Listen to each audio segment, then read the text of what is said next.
Okay, so my topic was media relations.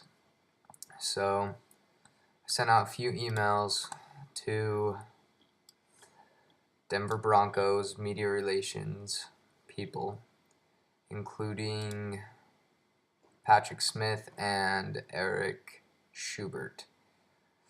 In my email, I just said, I'd like to know more about your job, what you do for the Broncos, that I'm doing a term project, and I was intrigued about what they do, and I was really nice about it, and they did not reply. So that is fantastic. I emailed 3 other people, and they have not replied yet. I don't know if they will. Media relations people are just hard to work with, I guess. So that's really frustrating. I didn't get emails or, of course, a video. But I did lots of research on the topic and wrote up a paper on it that I'll read. So, media relations involves working with media for the purpose of informing the public of an organization's mission, policies, practices in a positive, consistent, and credible manner. Or, of course, you could use it to demoralize like another company or something, competitor. So, typically this means coordinating directly with the people responsible for producing the news and features in mass media.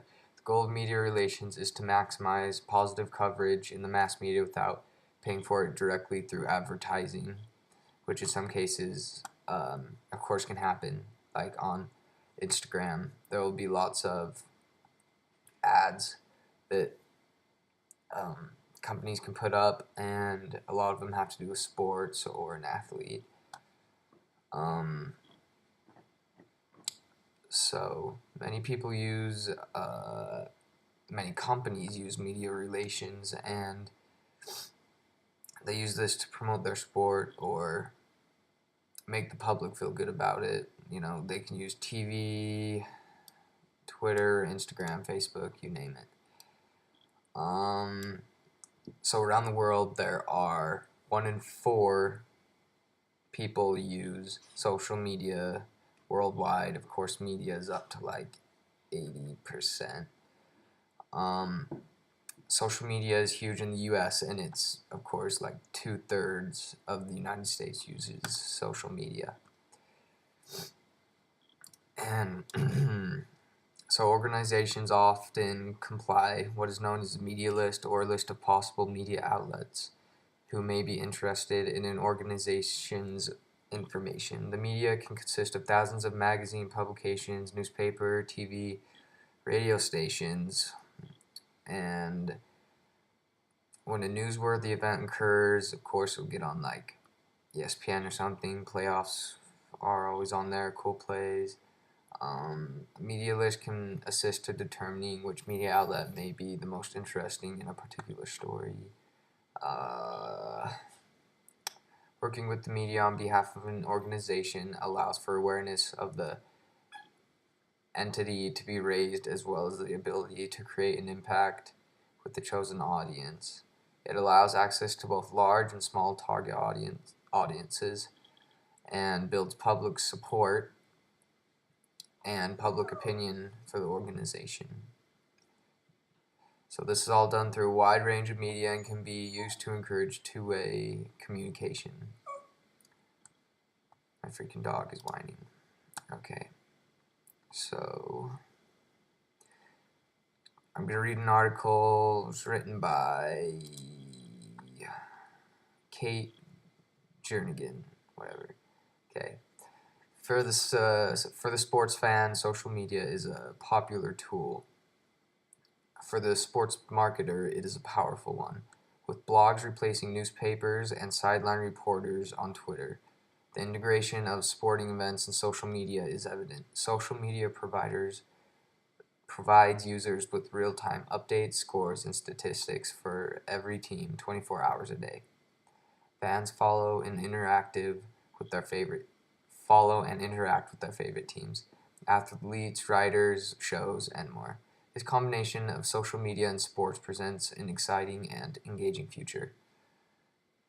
I thought right here that like fantasy sports can be thrown in there, and that's what like they use to not promote a certain team, but just to make it more fun and engaging for sport. So now that we know sports fans are on social media, how do we as a business reach them? To do so requires a several step process. We must strategize, push our content out on the sites our target audience is most active on, produce content that our fans will engage with, interact other brands and our fans. And then remember to do all of the steps continuously. This practice can be a daunting one, but luckily there are several Twitter accounts that have risen above the rest to provide us with a valuable lesson on social media activation in the sports world. Take a look at some of our lessons we've learned from some of our favorites. Okay, yeah. According to a study by Catalyst PR, an IMG consulting company, sports fans check Twitter like 1.5 times more than they do Facebook on a game day. So they use Twitter on a game day more than Facebook, obviously. So these stats can be important for a team to promote their company or do otherwise. Brad Keselowski proved this to be true when he tweeted from his car during a race, gained more than 100,000 followers in less than 2 hours. So a smart team would be smart to promote your players, try to influence them to tweet or get social media accounts, because then it'll make your fans will follow them. They will see what they're tweeting. If they tweet that they love the fans, love their support, they'll like them more, they'll come to more games, they'll tweet about the team, promote them for you, retweet their tweets. It's just a win-win for your company. And media is just beyond TV and newspaper, radio shows. This is way more important, I feel, because lots more people get on social media now, especially teenagers. And so, of course, it talks about several top athletes have taken to social media to engage with their fans and often boast more followers on their personal accounts than their team they play for. So, like, of course, LeBron James has more followers than the Cavs, the team Twitter account. And Dwight Howard has like 5.35 million followers, and he uses it to promote whatever team he's on now. He's on the Rockets. Sporting events are unpredictable. Social media being used increasingly in sports. Brands that align themselves in the industry should strive to stay up to date with every player and announcement. Oreo showed the world the power of doing so during the 2013 Super Bowl when they reacted to the blackout with their dunk in the dark tweet. This was made possible by employing social media strategy that allowed for quick decisions and real-time posting. So, of course, teams can use this, or events where if an event happens, of course, a blackout. I'm assuming everybody watched the 2013 Super Bowl. They were like making jokes about it, and it was all over Twitter. I'm sure you saw that. And when questioning the content of a potential post, remind yourselves of how many college athletic issues we hear about that were sparked because of suspicious or inappropriate tweets. Once a message is posted to social media, it has a potential to be spread rapidly, even after being deleted. Many schools, athletic departments, and teams have specific social media policies in place in an effort to prevent a possible scandal from going viral through social media. So, yeah, of course it can backfire on you, and something bad can come from social media. But as long as you don't have, like, idiots on your team who tweet dumb stuff to other players, like Richard Sherman, then you're like, a lot of people hate the Seahawks now because Richard Sherman, just a cocky little guy. But you probably won't get hurt from social media as long as you're smart. Of course, control your players, but it can be used for lots of good, and players are just huge. Like, a team may get promoted a certain amount, especially professional teams, but the players you have on your team will have a lot more followers and have a lot more influence on the fans to get them to come to games. And that will be a lot more important than just having some advertisement on a billboard for the media as they drive by or something. And it doesn't cost anything to have a Twitter account. Financially, it is a great idea to have your athletes create a Twitter account, tweet, Facebook, Instagram.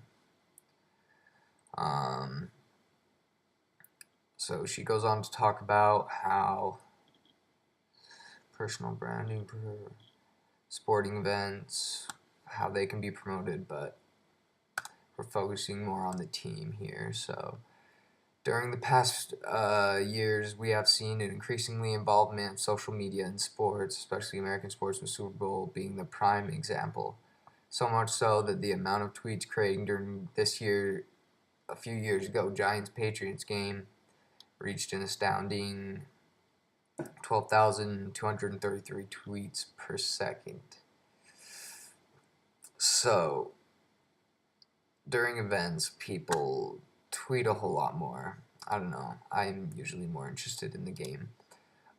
But for a team, when you have people tweeting while the game's going on, like, of course, if you see a cool play or a nice shot, you'll tweet about it. And then other people will see the tweet and maybe retweet it or fave it, whatever, but at least they'll see it and then they'll think, oh, that was cool, let's support the Ducks because Marcus just made a huge play or something. Another one is Vine. It actually states here that, of course, if you have a Vine account, you see lots of cool sports plays. There are lots of dunks on there and stuff that makes you feel attracted to a certain team, I started liking LeBron James when I saw lots of cool dunks he had on Vine and stuff. So this can help a team out greatly. Of course, social media.